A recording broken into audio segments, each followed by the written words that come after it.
Hey, what's going on, everybody? Hope you're doing well. My goal today is going to be to do my very first build guide for you, walking you through all the different choices that I've made on my Necro, why it's worked for me, and please feel free to take it. I'll create the link and share it later for you to be able to make it your own. Make the tweaks that fit your play style. I'm going to go through the choices I've made, why it's helped me. I've tuned it a little bit every week. There's a lot of inspiration from Macro Bioboy on his max roll build, as well as from other Necros, Skolm, Vega, Pons, and different things that I've seen across their builds that I've seen that work and that I've liked, but then made the tweaks to make it my own, and that's exactly what I recommend for you. So I just wanted to kind of go through each of these items and give you that opportunity to do the same for yourself. So what I'm going to do is start first and foremost going through the gear. What has worked for me, some alternative selections that I have as well. So the first thing I have here is the Harlequin Crest. Um, for a Blood Surge build, getting the extra life, the resource generation, the cooldown, it's just one of the most important pieces to have. Can you make it work without one? Obviously, there's alternatives that you can have. I would probably go with a Bone Storm shield on here if I did not have a Harlequin, and I'd be targeting things like mana, life, total armor, and those kind of things. Give me a little bit of defense on that helmet if I could. On my chest, I went almost purely offensive. So all stats, intelligence, damage, maximum life. And this isn't even the best rolls on most of these items, right? I'm at a mid-range roll on my all stats, low end on intelligence. I do have the max damage, but extreme low end on life. But I find this to be a very good balance of stats and pieces. And then what I do for the defensive side of it is I added the aspect for the hardened bones, which gives me the 20% damage reduction across the board. So regardless of what I'm fighting, how I'm having to deal with it, I get that damage reduction. That's hugely helpful. On the gauntlets, I'm targeting attack speed, I'm targeting critical strike chance. Overpower, you can swap that for additional intelligence if you prefer. And then obviously 4 ranks of Blood Surge. Now on here, I've seen different builds where they have targeted either the Blood Surge, striking again with the extra Echo of the Nova, which is what I have on here. I've also tried it with having it with the aspect where it just increases your attack speed so that when you're getting shrines, you're just putting out more damage as you crit. But I've just really have found that this is a more consistent, even pace for my damage, and that is really important in certain aspects. There are certain things I'm going to target where I'm looking to spike my damage and hit those peaks, and then there's other areas where I just want to make sure I'm hitting a main basic level across the board for my damage, and I'll explain that in some of the strategy on some of the maps from previous weeks as well. Gotta have the tibbies. It gives you your resource back. It gives you a big damage boost. You're going to be zooming around the map, constantly evading, whether you're using boots with pre-evade charges or attacks, reducing your cooldown. Copy that or pair that with Unstoppable on your amulet, and your goal is to just constantly have this 40, X damage multiplier up, while also constantly getting your resource back. So it's a hugely beneficial item, and this is definitely a must-have. Thankfully, it's relatively common drop if you're doing Duro runs. On the boots, last week for week 5, there weren't any channeling shrines, so I went with attacks reduce evades cooldown for 1.2 seconds. If you have a map that has access to channeling shrine that you can work into it, it's going to be a little bit faster, and that you're going to constantly be able to use that unstoppable over and over with those 3 charges. But there's a little bit of dealer's choice, right? Preference, your play style, the map, and the shrines that you're going to have each week. So trying to have a pair of both gives you the most flexibility. But on both boots, you're targeting intelligence, movement speed for 4 seconds after killing an elite, and shrine buff duration. Shrine buff duration being the highest you can possibly get it. 18 is really that gold standard that you're targeting. But anything 16.5 or above is going to be a sweet spot, and then obviously you're just trying to min-max after that. On here, you are going ahead and doing the unstoppable, giving you an extra 25%. Now, if all of my movement speed items across all of my skills and all of my equipment proc all at the same time, I'm blowing past that movement cap at 200%, which is where you get capped out at. That said, those things aren't always happening all the time. So your goal is to try and find a way to have the combination of your base movement speed, which mine is, I believe, about 160% outside of town when I'm in a combat area, and then all of those individual items constantly triggering to keep me as close to that cap as possible. So that's what you're going to see across some of these other items. Now on my weapon, I do have a grandfather stacked with the overpower damage there from that standpoint. I've seen several people rocking a focus with a one-hander. That also is a way to allow you to get a second offensive skill set. Like I said earlier, that ability to increase your attack speed is another key element. There's been quite a few Necros at the top of the leaderboards that are, pushing really big numbers that way. So grandfather is not a requirement. It definitely is helpful. It helps with the peak damage that you get on bosses, as well as with your maximum life, which is awesome. So it's super helpful there. We also do have another uber unique in the Ring of Starless Skies. From here, it's keeping your resources down. It's giving you a lot of damage, items. It's super helpful from that standpoint. Highly recommend it. This one was the bane of my existence. It took me it never dropped naturally. It took me like multiple grandfathers, multiple Doombringers, and other Ubers that I had to delete back when it was 5 to be able to finally craft this bad boy. Then I do have a Ring of the Sacrilegious. It's a good roll on the bottom half. The top is, pretty good. Definitely wish I had more life, especially for a Blood Surge build. There's definitely opportunities between my chest piece and my Ring of the Sacrilegious to have my damage cap be that much higher. And then on my necklace, my amulet, that's where I've got Metamorphosis, again targeting movement speed, shrine buff duration, damage, as well as then Tides of Blood, passive. Now I do not have a second movement speed on here. You do not need to have it on both the amulet and the boots for the after killing elites. Again, those are both the same trigger when they take place, so you don't need to have them on both items. So if you get a pair of boots that instead has a different FX and you're able to put this up here, that's great.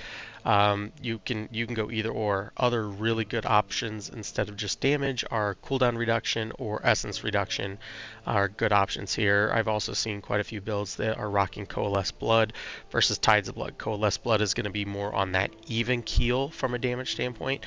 Tides of Blood is going to be that pops of damage when you get that overpower. I personally like the pops of damage. That's why I also, a little bit different than others, have targeted a higher attack power on my Paragon board and my life on my Paragon board, because for those moments that you do not have a shrine, whether it's that first boss or a shrine runs out, or you've only got lethal while you're running your routes and you don't have something like artillery that is helping really juice things down, or blast wave that is really juice things down, you need to find ways to kill bosses as fast as possible. From that standpoint, you want to get those peaks. You want to just shoot that damage through the roof, plow that guy down so that you're not waiting there any longer than you have to before that boss literally just gets deleted. So that's a big goal there. You'll notice if you over here on my attack power, very high. I'm sitting in town, so I'm at just under 41.4 is where I'm at, so just under 41.5. And when I'm out of in town or in a battle space, that jumps up another 1,000 based on other damage modifiers that only trigger when you're in a combat zone. My armor is very low. You don't need it, right? You do not need to have a lot of armor. Do I wish I had a little bit more? Yes, and I'll show you a couple alternative pieces of gear. These are pieces that I keep on me at all times that, depending again on the map that I'm on, depending on the types of mobs that I'm fighting, the shrines that are available, I may tweak these a little bit just to help balance things out. My life also a lot higher than most other people. Now, from some of these other items, the couple of chess pieces that I play with, obviously I've got intelligence damage here. This one is if I'm feeling a little bit too squishy for some reason. I swap out this one, which gives me a little bit more damage reduction because I have that built in. So now between the two of them, I'm getting almost 30% DR. I'm also getting more maximum life.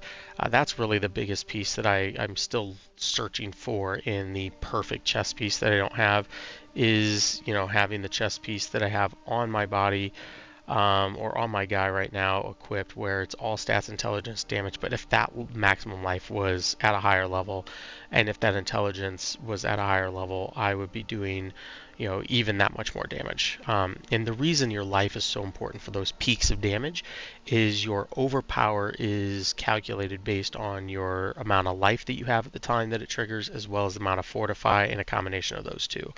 So the higher life, the more damage you get from that. The higher your life, the higher the amount of fortify that you can have, which means, again, the higher amount of damage you get from that. So this chess piece here is one that I'm trying to re-roll. I do have, you know, this is a little bit more defensive because it has the armor on it. So this is another one that I can swap in as needed. I'd really like to get, you know, that maximum life to be a flat damage one, so that I only ever have one damage item or one defensive item on here. Although I just talked about how the life can help create that peak, it doesn't have anything that also helps during my everyday killing that is taking place. And then here's my other set of boots. So again, almost identical from a stat standpoint. You know, I wasn't able to get intelligence on this one, but I did get all stats, which is, you know, still a good roll on that. Have the double movement speed and have the maxed out shrine, you know, buff duration, which is awesome. It's definitely what helps me out. I do have a couple of rings that I occasionally swap out. The Ring of Starless, or not Starless guys, but on the Ring of Sacrilegious. These are for that damage speed, right? So I'm looking for Essence, maximum life, critical strike chance, or critical strike chance with some additional damage items. So it just kind of depends on, again, what I'm dealing with, where I'm going, the types of mobs I'm fighting, and what I'm working through on that from that standpoint. So that's kind of like an overview, and as a quick look at where I'm at. You know, on my resistances, you know, I'm pretty high. I keep 2 diamonds in, as well as 1 skull at all times, you know, for the most part. Occasionally swap those out again as needed. The last couple of weeks there's been a lot of poison, so I wanted to make sure that my poison was maxed out between my board and my innate traits. Obviously, one of the nice things is the higher your intelligence, you know, sitting here with a base of 959, for example, the higher your resistances are going to be. That's a nice thing about being a Necromancer. So you get a little bit of that innate defense on your resistances just built in by the nature of what we're already targeting for damage and other things. Based on how my board is laid out, I'm just under 1500 critical strike damage percentage and an overpower of a little over 3200. So that's definitely where I'm focusing a lot of my intentionality for damage production. Just kind of scrolling through some of those. Again, my life is way up there. My movement speed shows 149.5 in here. That's because Death's Reach passive does not account for your extra speed when you're in town, so that adds another 12% onto here. So definitely, you know, sitting at that max most of the time between triggering from 1 of 3 spaces, either killing an elite, becoming unstoppable, or from getting damage while blighted. So if any of those 3 things or a combination thereof, I am trying to stay at that 200% movement speed cap as much as possible at all times, right? So like my elite kill movement speed, you add that onto my 160, I'm automatically capped every time I kill an elite, right? it just keeps me at that cap. But if I haven't seen the elite for a few seconds, or as I'm working around, going from one of the dead zones, whatever the case may be, I'm getting that from either my blighted speed, and or from making sure that I'm triggering the unstoppable from my necklace to, or sorry, from my boots to be able to give me that extra 25% speed. So again, just trying to stay pegged at 200% as much as possible is the name of the game here. So on the sacrifices, pretty straightforward for a Blood Surge build. Nothing surprising here for anybody. I'm going with the Skirmishers, the Bone Mages, and the Iron Golem. Ooh, well, that's not good. So hold on one second. Never fun to have that happen in the middle of a live stream. Not sure what happened there with Blizzard servers, but I'll go ahead and pop that right back up. We'll pick up right where we left off, so no harm, no foul there. Easy peasy. So as I said, pretty straightforward with the minion sacrifices from that standpoint. Nothing surprising there at all. Now, when you get to the skill tree, this is where there's a lot of variation based on your playstyle. Just doing basic here, hemorrhage, enhanced, and hemorrhage, just to move on to the next level. Nothing special. It's not on my board. I don't use it at all. 1 on living energy. Again, it's just a gateway drug to get to the imperfectly balanced to be able to max out that damage. All the points you can in a blood surge, and then obviously doing paranormal blood surge to try and smoke that as much as possible. Now I do have 1 point in a blight, and I'm doing that because I'm wanting to get supernatural blight. This is again for those moments where you don't have an artillery or a shrine that is helping you just nuke a boss quickly. You need to find other ways to stack that damage as quickly as you possibly can. So this extra 20% multiplicative damage, you just pop them with that on that boss. Go ahead and hit your Decrepify, that I'm going to talk about here down lower, or sorry, your Iron Maiden I'm going to talk about down here lower. You're stacking damage on damage on damage. You want that as much multiplicative damage stacking so that as soon as your overpower bursts, you just see a boss life go from max to nothing instantaneously.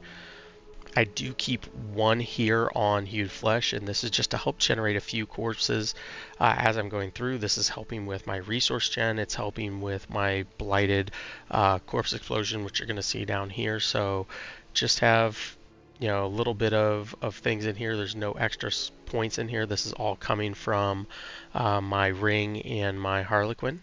So 1 point here, and then I am doing the blighted corpse explosion. This is twofold. 1, there are times where you're killing enemies and they spawn others, like the spiders, for example.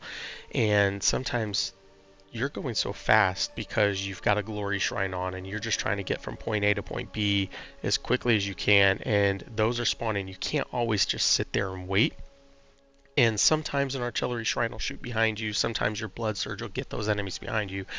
But the blighted corpse explosion, leaving that blight on the ground, is going to help clean up a lot of the trash. Anything that maybe didn't get completely nuked by you as you're going by, it is getting cleaned up by this blighted corpse explosion, that dot that is ticking on them. The second part of that, I'm going to show you down below, is where it's giving you that extra speed. Over here, Grim Harvest, don't have it maxed out, just 2 points into it. Again, it's just about evening out that essence generation as you're going, moving from point A to point B. Obviously, you've got Tybalt's that is helping you get your resources back, but in a map like we had this week, it's important to make sure that you've got some balance on your resource, just simply because you don't have channeling. You never get that unlimited, gas card, so to speak. So you're going to need to make sure that it's refilling on its own every so often. Fueled by Death, just here purely for damage. We do have the Depth's Embrace. This is obviously Blood Surge. You're killing things when you're close to them, and you're wanting to be close to them, so you're needing to not take a whole lot of damage either. Death's Approach, this is that 12% movement speed that I was talking about. It's only triggered in town. And then over here I do have Amplify Damage on. Now when I show you my skill bar in a second, you'll notice that I don't have any points into Iron Maiden or Decrepify. And this is, again, it's dealer's choice. What is your play style on which curse you want to use? I personally prefer Iron Maiden because it does a little bit of damage, again, in case there's little stragglers, anything along those lines that I'm rolling through. It gets things ticking, so to speak, on any of the enemies that I use it on. But the key here is that there are times where you're going to want to pull enemies or bosses, and you're going to want to get their attention without doing a lot of damage, but you need to tick them off, right? You need to get some aggro. And so this does a little bit of damage, but it does not hinder their movement speed. So that's the one thing. Decrepify is a great debuff, but you're not really needing to debuff anything in here other than to get damage on them. And so what I don't want to, they're not going to hurt you. So what I don't want to do is slow them down. If I'm trying to get their attention and I want them to follow me from, where they spawned or where I encountered them to the spot where I want to kill them, then I need them to get there as quickly as possible. Every second matters when you're speed running, so that's super important to me. Over here, I'm going to take 1 point into gruesome meddling just because I have to. It is a nice bonus to get that extra healing. I do 3 points into coalesce blood. This is, again, purely multiplicative damage. You're healthy almost all the time, so this is just purely on top. This is why it's a good passive to have on your amulet if you do get it on there. Tides of blood, just where I have it. This one is a higher damage multiplicative, but it's only happening when it is overpowering. But because your overpowered number is already so high, this just, again, shoots it through the roof, right? You're just blasting people for millions upon millions of damage when those trigger. And so if you're smart about how to trigger them, that's a big piece there for you. Drain Vitality, this is where you're just getting that Fortify. You're constantly hitting things. You want your Fortify to get up in that first portion of the map that you're starting on. Again, that's just where your overpowers become that much more powerful over and over. Plus, it also gives you some damage reduction. Even though I have a few skills that I have to take in my board as I'm going through it for getting blood orbs, I don't care about creating them. I don't try and create them. I don't put anything here. It's a waste of points for the speed that you're going through. The too unpredictable on where they're going to spawn, when they spawn, to collect them, to go out of your way. And so that it becomes more happenstance than anything else. And you need to be intentional when you're in the gauntlet. You want to be intentional at your choices that you're making. Even though I do have a Ring of Sacrilegious on, I currently do not have Corpse Tendrils on. Now, that is partially based on this week's map where I'm needing to move around as fast as possible, and I wanted to have Bone Storm on, so that was one more thing that was constantly counting as attacks on enemies along with my Blighted to be able to continuously reduce my cooldown, right? Because when you do Metamorphosis, it adds to your cooldown delay on top of what's already there, kind of like Juggernaut does. There's a reason nobody's running Juggernaut. You want to be fast. You want to have those speed boosts in your evades as much as possible.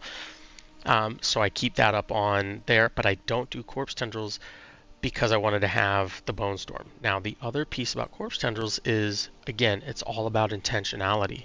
One of the big downsides on Corpse Tendrils is, especially if you're just using the Ring of Sacrilegious and you're not casting it intentionally, which you're not when you're doing the Gauntlet for the most part, is that you can't control which corpse it chooses to do Corpse Tendrils on. So if all of a sudden you're trying to move through a pack and you're trying to kill these guys, and Corpse Tendrils pops behind you and then pulls those enemies away from you, it defeated the purpose. You now either have to backtrack or you just miss them because you're going to keep going. And Corpse Tendrils, although it does damage, may not have had enough to knock them out. So again, I don't like the randomness, the part of it where it can take things out of your path in a way that you do not want them to be. So even though I have it because of my Ranks of Corpse skills, even though I have the Ring of Sacrilegious, I do not have it on my bar. Here's that Reaper's Pursuit. This is where I've got that extra 15% that is constantly, being triggered from that standpoint. And the reason I have all 3 points here is, again, if for some reason I've not killed an elite, I'm at roughly 160% movement speed, right? 161, 162. Most people, depending on what you get on your rolls, are going to be somewhere between 155 and 163, right? That's where it kind of caps out from equipment and other skills. So this gets me another 15%, which means I'm going to get past 175, which means then when I use my Unstoppable, I get my 25% bonus. Again, I'm pegged. So like I said, the name of the game is to find out how to get as many combinations of speed boosting effects to trigger and keep you at 200% movement speed as much as possible. Over here, standalone, this is just, I'm not hurt.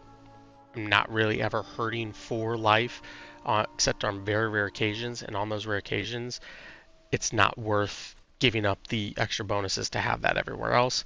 I am going ahead and getting those extra boosts to your sacrifices. This helps with your critical strike, your overpower, all those things are getting a boost of 60% to the sacrifices that you're made. Then over here, I've got Inspiring Leader. Even though I don't have any minions, this is giving me an extra 12% attack speed while I'm going through things. Again, this one didn't show when you looked at my attack speed because it only shows up, just like Dust Passage, when you're not in town. So make sure when you're looking at your stuff and you're trying to compare to myself or anybody else that you see, that you're doing so in the same space. Whether if they're in town, that's when you're comparing your stats to them if they're in town and you're in town. And same if you're out in the gameplay world, because there are certain elements that only trigger when you're out in the gameplay world. Then Bone Storm, like I said, I'm doing this for a couple reasons. One is that 20% critical strike chance, paired with the ability to, hit things as you're going. It's just one more way to constantly be hitting things, even if you're moving, to be knocking down your cooldown on your boots, from that standpoint. And then obviously you got your Rathmas Vigor. This is your guaranteed overpower every 12 seconds, no matter what, paired with your Blood Surge at the top, where every fifth item or fifth person that you hit with your Blood Surge, you're gaining a stack and getting overpower. So you're constantly just smashing overpowers with as fast as you're attacking. That is your goal here. That is what you're trying to do. So that is everything on the skill tree. Now let's go ahead and look at the Paragon board. And it's a big board. So I'm going to go over here. This is a board that was, foundationally built off of several different Necromancer builds. Macrobio Boy has his on max roll, as he puts out great builds. And if you're ever in doubt, just follow his, right? He's going to give you a great build foundationally across the board. But then as you get more comfortable with your playstyle, your needs, the activities that you're doing, that's when you can start to iterate. So that's what I've done here. So, this board starts off pretty similar. Again, I'm targeting a couple things when I do my board. So let me just kind of go through what's important to me as I'm building my Paragon board. First and foremost, I want to maximize the amount of points that I have to get farther in the board and to make sure I can get all the things I want to get in my board. So thinking of strategically, how do I get all the things I need with as few points as possible so I can move on to the next area or to the next ability or whatever it is that I'm trying to get to. So that's key number one. Number two, you're going to want to prioritize certain stats. So I am going to want to prioritize intelligence. So if I ever have a choice of pathway A and pathway B, and like I said, my first priority is how do I get everything with the most efficient amount of points. And if it takes 5 points to get from pathway A and pathway B equally, now I'm looking at which one has more intelligence. And then after intelligence, I'm then looking at which one has the most dexterity. What is that next stat that I'm looking for? And then willpower will be the third one. Strength is practically irrelevant for anything that we need to do, but intelligence is your damage, dexterity is your critical strike, willpower is helping you on your overpower. So all of those things are very good. So for instance, a lot of boards that have on here are using 3 points to go ahead and get this intelligence up here. To be able to finish off their first glyph, which I have sacrificial in here because I'm wanting that 10% flat multiplicative damage, and I'm also wanting to get a little bit of a boost on my blue nodes that I do get that are in there. Obviously, all of these glyphs are expected to be at level 21 to be able to maximize their range and their space. But the key piece here is to do that, it requires 3 points. And I don't need that armor, and although I want intelligence, I don't want to waste it on this extra armor here, the extra armor here, and this 1 dexterity. If I can achieve it by simply, if on my path as I'm going, if I can achieve it by simply having these 2 points, I've netted the same minimum 40 intelligence that I needed to get to Sacrificial's bonus 10% multiplicative damage, but I've saved a point, right? So that's why I wanted to use this board to give as an example of the hierarchy that you should be looking at when you craft your boards, when you change the things that you're looking at that somebody else has created. I'm going to jump up here then to the next board, which is Bloodbath. This is your bread and butter, right? This is where you're getting a ton of damage, a ton of boost to the things that you do as a Blood Surge build. I come over here to the left, try and grab, my damage while healthy and all the overpower, as well as my, all those nodes that are here that are going to add to that. This is just pure overpower. This is pure offensive goodness. So you want all of those. And then you want to take the most efficient path to get to Bloodbath while at the same time grabbing all that intelligence. So just going to harp on it one last time. I could have the same point be here, but I'd be getting willpower. Instead, it's the same 1 point. I'm getting intelligence. Just trying to point that out to make sure that you kind of understand the concept of what that's happening. So going over here, I'm trying to pick up Essence. Essence requires dexterity. Just this boosts your critical strike damage. This is what's happening on a constant basis as a Necro. You're putting out a lot of critical strikes, so you want that to be as high as possible. So you're grabbing all of these as you can. I'm coming down here. I'm getting that damage while fortified because I'm going to be fortified all the time. It gives me the intelligence that I need to trigger the second part of the glyph. And it's also my gateway drug to get to these 2 blue nodes for dexterity, which adds a massive amount of critical strike damage. Again, pathing wise, I can use that same point, but I want dexterity as my second choice instead of willpower, right, as my third choice, from a hierarchy standpoint, to try and maximize my dexterity in that range. Now here's where certain things start to kind of vary from other builds and that are more personalized. I want the additive damage where I can possibly get it from fortification because I'm always fortified. So that means it's a flat damage that's happening all the time. That's, again, it's about consistency. What are the things that you can trigger and keep up as much as possible? And then I'm also trying to target maximum life. So that's where I'm going for. That's why I go for this fortification versus this fortification, right? Technically, I could get to this one, damage while fortified, for that same 20%, but over here, I'm able to get to an extra 4% maximum life that stacks while also picking up these extra 2 maximum life. So I'm getting 8% maximum life boost by coming over here for that. My next board here is going to be Scent of Death.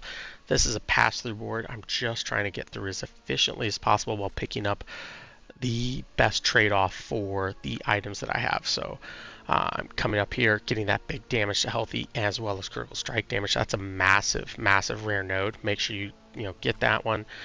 Coming down here, I'm kind of doing that same offshoot thing you saw kind of over here on the Essence board, just picking up the random dexterities, doing the same thing here. I'm trying to be as efficient as possible while picking up all the willpowers because I'm then going with the Dominate glyph. This is where your overpower damage just, again, skyrockets. It's all about stacking as much of this as possible on your build. And then when you're getting that overpower, all the damage they take from you and your minions goes up by another 12x, right? 4 or 5 seconds afterwards. Again, it's just the best glyph that you can have as an overpower Blood Surge build. You have to have it. So trying to make sure that you're maximizing that is very important. Going up here, the 50% damage to injured, great. The 10% intelligence is not needed. It doesn't help other than just my overall intelligence. but it's to be, again, the gateway drug to get to these willpowers, which, I mean, massive, right? That's where you're getting almost all of that extra willpower from, or overpowers. You know, those two nodes themselves are worth 100% of it. Trying to come very efficiently then over here to get, the Flesh Eater one. So again, with Ring of Sacrilegious, this is not up all the time, right? So this one is going to come up in spurts, and you'll feel it, because when you have a 40x multiplicative damage boost and you don't, it's very, very noticeable. But when it triggers, and it's going to trigger pretty frequently just because you're moving forward, right? It is super helpful in your ability to just literally annihilate bosses and nuke down things as much as possible.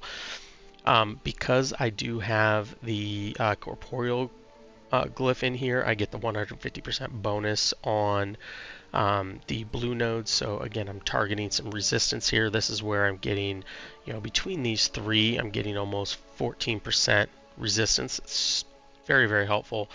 And then stacking a bunch of damage to elites, right?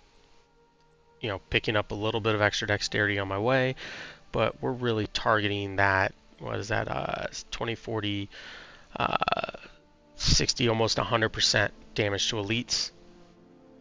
Additive damage is only so much, but when it's that much additive damage and that few points used, get it, right? Take advantage of it.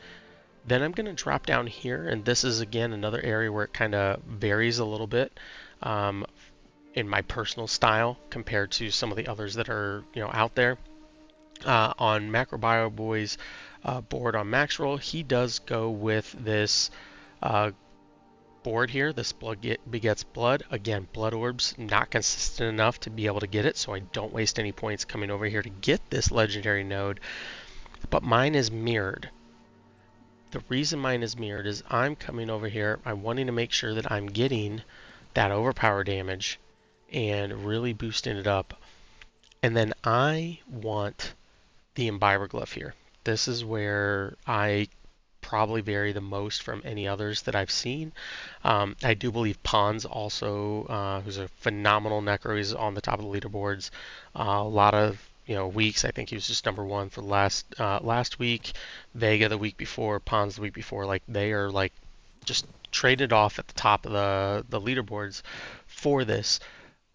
But Imbiber increases your base overall damage. Now, when you're doing other events, this may not always be. It's the driver on a golf course, right? I want to see my attack power as high as possible.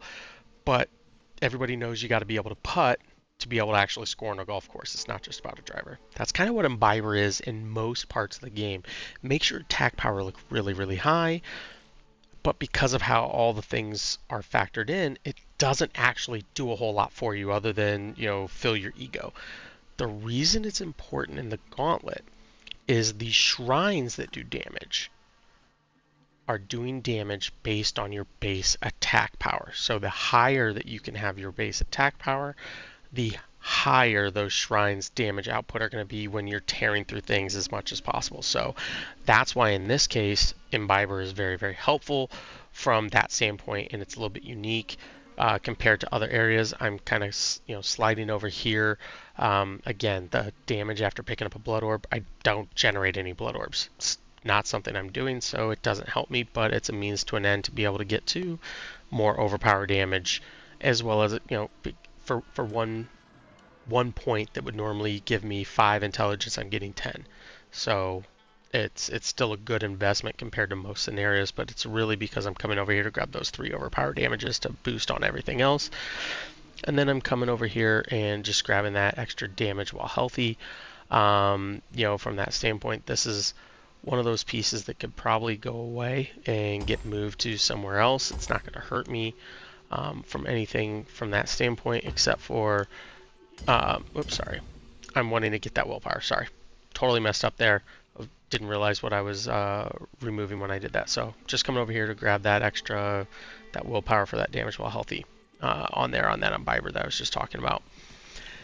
Then I'm going to slide over here, and I'm actually picking up the Bone Graft board. So this is a Bone Spear board, And the reason I'm doing it is I've got just enough points to come over here and sneak my way down to 10, 12, and 14% maximum life. For this few amount of points to come over on this board and be able to come away with, a handful of stats, just like you would for anything else, but to go ahead and snag all of this extra life is more important to me than some other boards where they've used a less expensive glyph, such as Imbiber is, and instead, gone with something like maybe Amplify, where it doesn't, you're not trying to pump up and grab every single, willpower like I did. And then they're trying to get a 6 glyph, right? They're trying to go over there and get Exploit. Again, like I said, it's about how can I keep these things stacked as much as possible. The problem that I have with Exploit is, although it's really nice and it has a great ramp, I'm not staying next to anything long enough for that ramp to matter, right? It's just, I'm never making things vulnerable long enough to then hit them and build that amplifier up in the gauntlet. If things are lasting that long, I'm doing something wrong and I'm going too slow.